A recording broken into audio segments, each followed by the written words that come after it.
Wow. A young girl. Very sad and unfortunate story to report to you. But I also want to discuss another issue. And this issue brings in Poverty D. It's a two-way street, but I want you to look at the video. Unfortunately, um, something awful happened. She is no longer with us. And I want you to see who's there for the parent, okay, of what's happened to her. Look who's there on the scene as a parent. Just like you see when you see these young black women or children being murdered or killed in society, being harmed, who's always there? A whole bunch of other women. Whole bunch of other women. So look what happened here. Here's a young interracial female, and she was murdered. It's the same scenario. You're going to see, I want you to see when it's time to go to the family. Look who's there. Notice who is not there. Look at the conditions of living. I keep telling you, don't deal with Poverty D. There's no come up. It's just a come down. But let's see what happens. Fair use. The mother is calling for justice. Her daughter was brutally murdered in her own home last March. Several months later, no one is in custody. Tonight, CBS 3 Mysteries examines the case of Aaliyah Eubanks. Here's Joe Holden.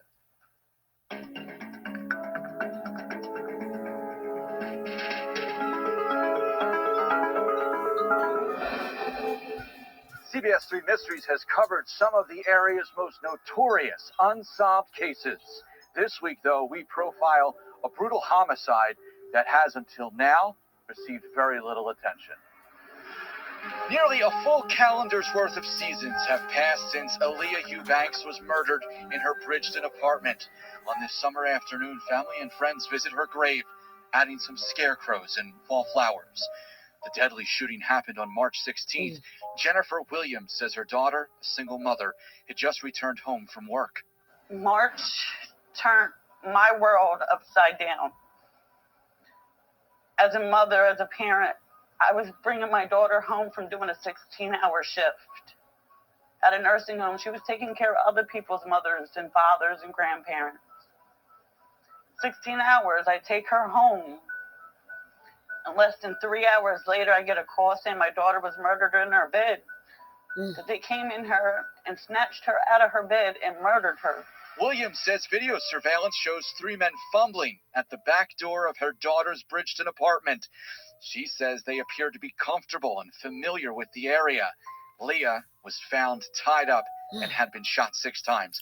The motive is shrouded in mystery. This isn't somebody who was playing with guns. She wasn't a gangster. She wasn't a threat to nobody. She had no assets. She had no money.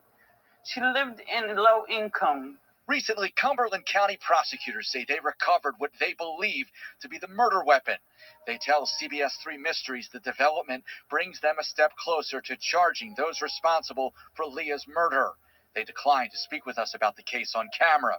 For this mom, she isn't giving up hope those responsible will be found and held accountable. We are small. We know each other. I might not know you personally, but you know Aaliyah. Speak up. You don't have to put your name in nothing. It's easy to give a little tip. We know who these killers are. Somebody knows. Somebody knows something. Somebody knows. These aren't outsiders. They are in our community. This is somebody's husband, son, brother that did this to my child. This is Joe Holden for CBS 3 Mysteries. And if you... The motive is shrouded in mystery. Now,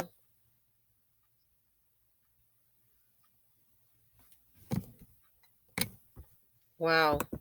She had no assets. She had no money. She lived in low income. Recently, Poverty D. No assets, no money, low income. When you have a child by Poverty D, Poverty P, you're not going anywhere. There's no come up. You'll be stuck just where you are.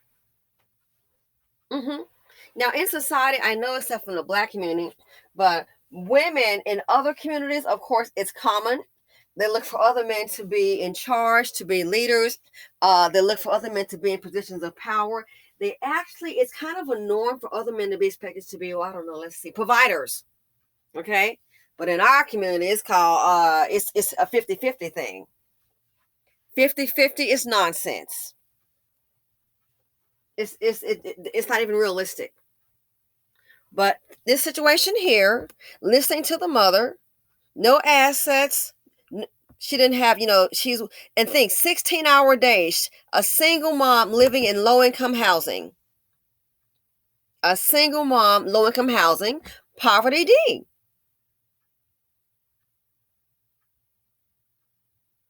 This is what it gets you. Where's the protection? And now it's so very unfortunate. The child is dead. Where is the father? Why can't he be? I don't care if they were not married or not. The young woman is deceased. You see who's there. Her mother, standing alone the exact same way that the Black women are. 16-hour days.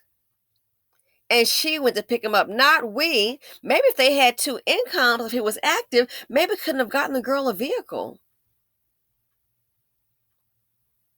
But when you pick up poverty D, again, other cultures, men know, and some in our culture do too, but the majority, that collectively, let's be realistic. Picking up role as a provider, yeah, they shun away from that. So she picked up poverty D. She didn't hit a lick. She picked up poverty dick. And more than likely, the daughter probably did too. So you see the cycle? That's why I try to tell young women, avoid it like the plague. Other cultures, it's not uncommon. It's nothing wrong to look for a man as a provider. That's the norm. And what is he there for then? Gets to look cute? For some fun action? See how fun action pays that mortgage. See how some fun bedroom action pays your rent. Take that to the rent office and see what happens. A lot of them only bring fun action, and now it's time to move. You got women loading up U-Hauls by themselves. You got women, can't call on these baby daddies or these men or boyfriends. You got women sitting up here having to rely on other women for a place for them and the child to stay. That's what's going on. That's what happens when you pick up poverty dick. He's not going to be an asset to your life. Whatever you have, you're going to have it on your own. So once again, maybe, I don't know, but maybe she thought she had her a king. Maybe that's what she thought she had. As you can see here, where's the man at? Where is the man standing with her? Somebody tell me. Where is the man that's standing with her child? Here she is again. They're at, what is this, the graveyard? Where's the man at? I see women. This is a reporter. Where is the man at? Where is he?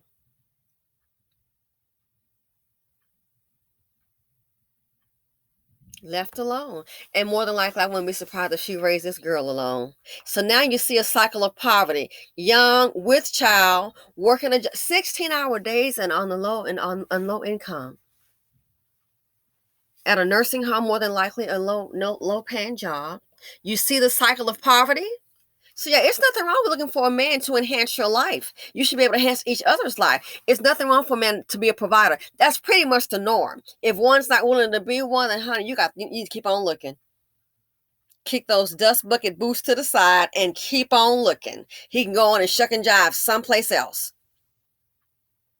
But her child is gone. Where's the father? Where is the father?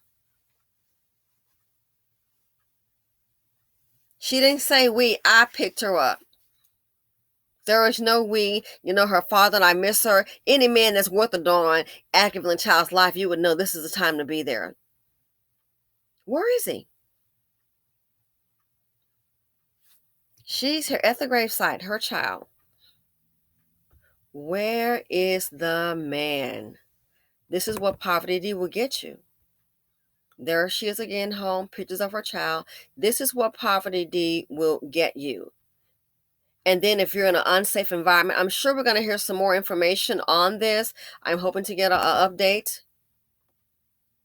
This looks like a man right here. Is this the father? Maybe just family friends. I don't know. But my question is, where is the father? The daughter, has he been murdered? Where's the father? She's out here on her own for her daughter's death. She is out here on her own. And that's sad. This is what Poverty D gets you. This is what it gets you.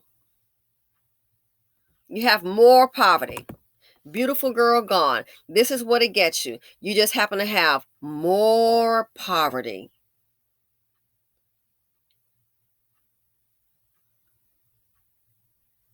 Having a child in poverty, you have to live around impoverished people, more like in the hood.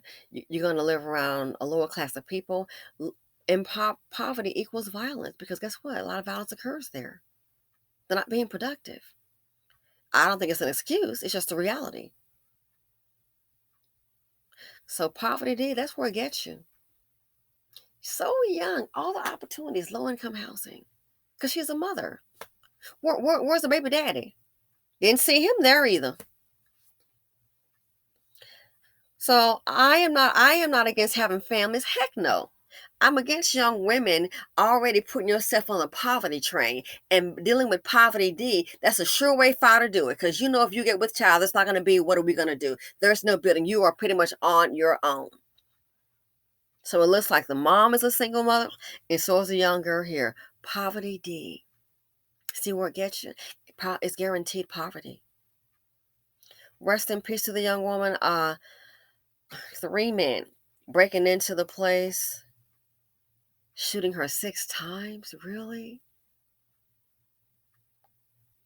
Horrible. I hope they find some closure. I hope they find all 3 that did this and prosecute them to the fullest. But same thing.